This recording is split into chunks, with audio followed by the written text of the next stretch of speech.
माँ भगवान का ही अवतार है। जब कोई अपनी माँ से, जब कोई बेटा अपनी माँ का अपमान करता है तो वो अपमान माँ का नहीं, माँ के रूप में भगवान का अपमान होता है। वो किसका अपमान है? भगवान का। और कोई अपनी माँ का सम्मान करता है तो वो सम्मान किसका है? माँ का। इसलिए हर माँ का सम्मान करो, हर बूढ़े का सम्मान करो, क्योंकि बच्चे समझ नहीं पाते कि माँ का त्याग कितना है, माँ का बलिदान कितना है।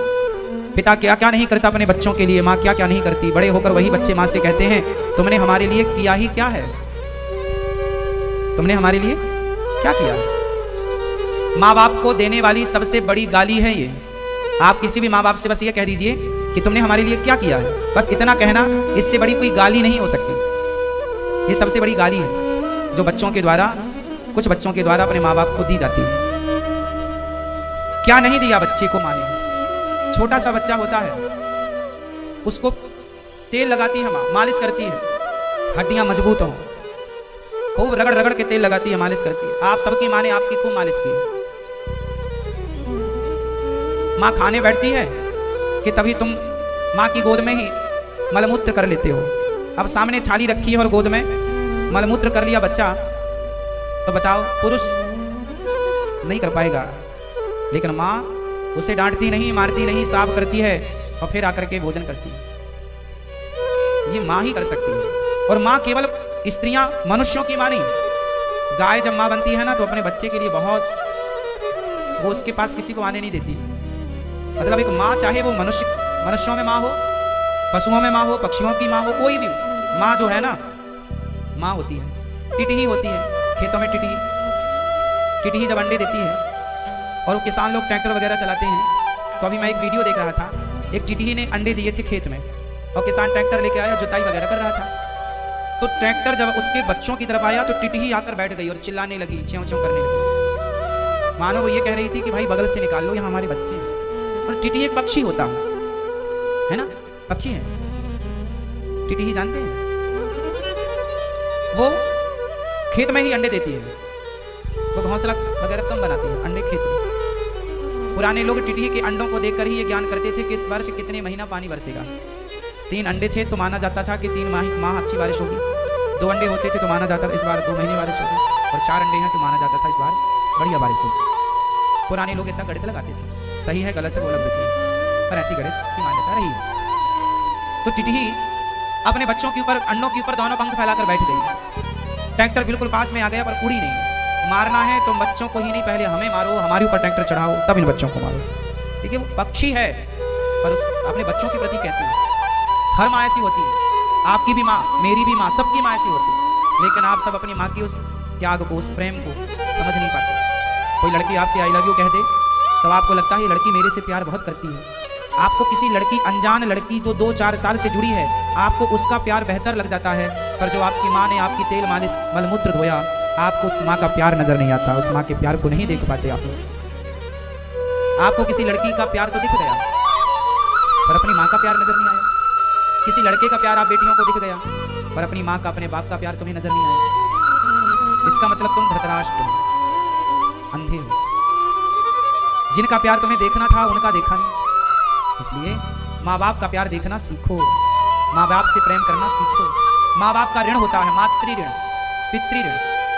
अब माँ ने तुम्हारी तेल मालिश की है, तुम्हारे तलवों में तेल लगाया, तुम्हारे पाँव में, हाथ में, पेट में, पीठ में तेल लगाया कि नहीं, मालिश की कि नहीं, तब तुम्हारी हड्डियां मजबूत हैं। अब तुम्हारी जिम्मेदारी है कि तुम्हारी माँ बूढ़ी हो गई है तो तुम उसके पाँव में तेल लगाओ, तुम उसका हालचाल पूछो, तुम उसकी सेवा करो। किसी बूढ़े का यदि किसी कारणवश बिस्तर पर ही मलमूत्र करने की नौबत आ जाए तो उसको बहुत श्रद्धा से कि ये हमारी जिम्मेदारी है, ये हमारा धर्म है, ये हमारी माँ है, हम इनकी सेवा करेंगे। पर समाज में साहब आज लोग कहाँ रिश्तों को समझ रहे हैं, कहाँ अपने धर्म का निर्वाह कौन कर रहा है। कोई अपने धर्म को नहीं जानना चाहता। शादी होती है, माँ को छोड़कर लोग आई, पत्नी आई, पत्नी को लेके बच्चे चले जाते हैं। माँ का कोई ऋण नहीं समझते वो, माँ की कोई जिम्मेदारी नहीं मानते वो। एक बेटा गौरी गोपाल आश्रम में आया अपनी माँ को लेकर, बोला महाराज जी मेरी माँ को दिखता नहीं है, अभी कुछ महीनों से दिखना बंद हो गया, तो अब आप हमारी माँ को रख लो, अब हम क्या करेंगे माँ का, क्योंकि अब तो माँ को दिखता ही नहीं। अब बताओ जरा, एक बेटा अपनी माँ को इसलिए लेके आ गया गौरी गोपाल वृद्धाश्रम में कि उसकी माँ को दिखता नहीं। अरे दिखता नहीं है तो ये तो आपकी और जिम्मेदारी है कि आप उसका और ख्याल रखें। तो वो लेके आ गया, और लेके आया नहीं, छोड़ के चला भी गया। आज भी वो माँ यहीं रहती हैं, गौरी गोपाल आश्रम। उनको दिखता नहीं है आज भी। बहुत उपचार कराया पर रोशनी आई नहीं। डॉक्टर ने मना कर दिया है कि नहीं आएगी, सूख गई है नसें। तो बेटा इसलिए छोड़ के चला गया कि माँ को दिखता नहीं है, कौन करेगा सेवा। अच्छा जरा इसका उल्टा करो कि किसी माँ का बेटा यदि अंधा होता तो क्या माँ कभी उसे अपने से दूर करती? कल्पना करके देखो, इमेजिन करके देखो, क्या कोई भी माँ इस धरती की अपने उस बच्चे को अपने से दूर कर सकती क्या जिसका बेटा अंधा हो? माँ कभी अपनी औलाद को अपने से दूर नहीं कर सकती, विशेष ऐसी स्थिति में। लेकिन जब बच्चों के पास उनके धर्म का पालन करने का अवसर आया कि बेटा तुम करो सेवा, तो वो हाथ खड़े कर लेते हैं और छोड़ करके चले जाते हैं। उनकी सेवा ये दास नृत्य करता है जैसी बनती है, टूटी फूटी। आज मुझे इस बात की खुशी है कि भगवान ने मुझे ये शरीर दिया है, तो मैं इस शरीर से सेवा करता हूँ। मेरे हाथ किसी का गला दबाने के लिए नहीं उठते, बल्कि वृद्ध माओं के चरण दबाने के लिए आगे बढ़ते हैं। मेरे इन हाथों ने कभी किसी को लाठी डंडे नहीं मारे, बल्कि इन हाथों से रोज सवेरे जागकर मैं संतों को रोटी देने की कोशिश करता हूँ, संतों की सेवा करने की कोशिश करता हूँ। मैंने अपने शरीर के प्रत्येक अंग का सदुपयोग करना सीखा, हाथों का उपयोग किया सेवा से। मैंने अपनी आंखों से उन माओं के दर्द को देखा, और मैंने कानों से उन माओं की पीड़ा को सुना, और मैंने इन हाथों से उन माओं की सेवा का संकल्प लिया।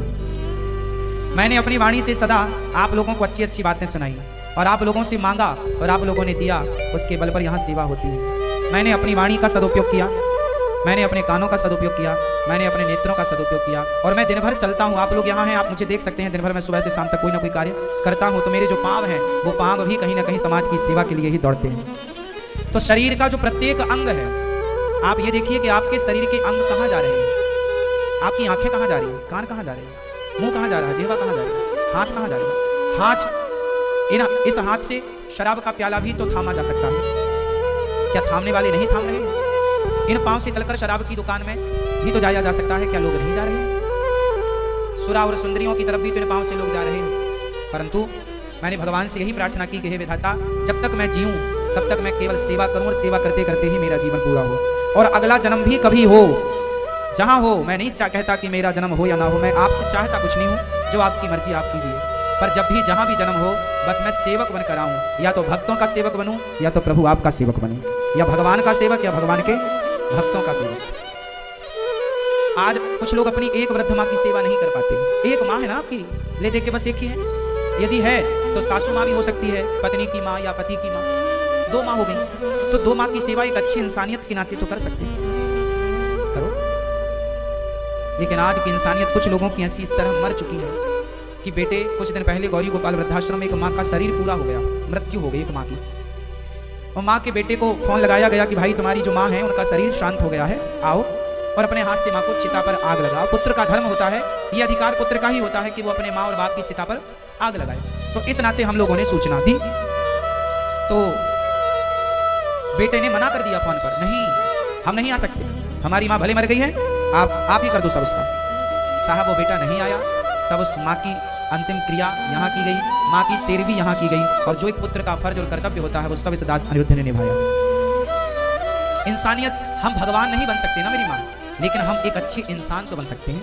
आपको भगवान नहीं बनना है, आप बनना पाओगे, आप केवल अच्छे इंसान बन जाओ। आज समाज में अच्छे इंसानों की ही तो कमी हो गई है ना।